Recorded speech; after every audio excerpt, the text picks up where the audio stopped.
to Square. CEO Jack Dorsey made a push earlier this year into Bitcoin, which has helped that boost to Bitcoin trading, has helped fuel growth for the Square app in general. We caught up with Square CFO Sarah Friar and asked what other coins the company would be looking to include on the platform.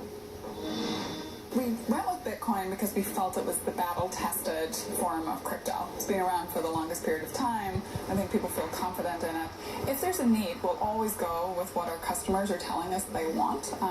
Right now, I think there are other needs on that platform, and that's why, in some ways we've done more investment around things like loyalty programs, rewards programs, and I think you'll see us do more on that. And then the second thing we've done with Cash is take it to the UK.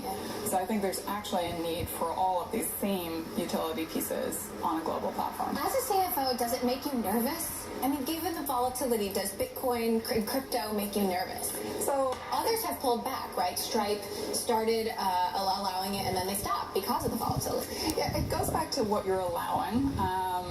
I think as a tender type or as a payment type, it's still very early, but it certainly behooves us to be there. What would make me more nervous, frankly, is if Square wasn't experimenting and iterating with new technologies, because that is our future. And so by offering Bitcoin, we had to do a lot of work under the hood to make sure we understood how to manage it and manage it safely. We've always been great at risk, right? That was the first thing that really got us going as a platform. Now, risk is not a destination. It's a journey. The bad guys are always getting better and better, so you have to keep up your game on it. But I think it's the reason why we've built, a payments platform at the scale that we have. It's why we've been able to do products like instant deposit. I said yesterday on the call, moving money quickly is somewhat difficult, but many folks can figure out how to do that. What's really hard is moving money quickly at scale. And we did $4 billion of instant deposits in Q2. So you really have to make sure you're managing risk well. So if the price materially drops in the process of that transaction, where does that leave Square? I mean, and who's handling your Bitcoin custody?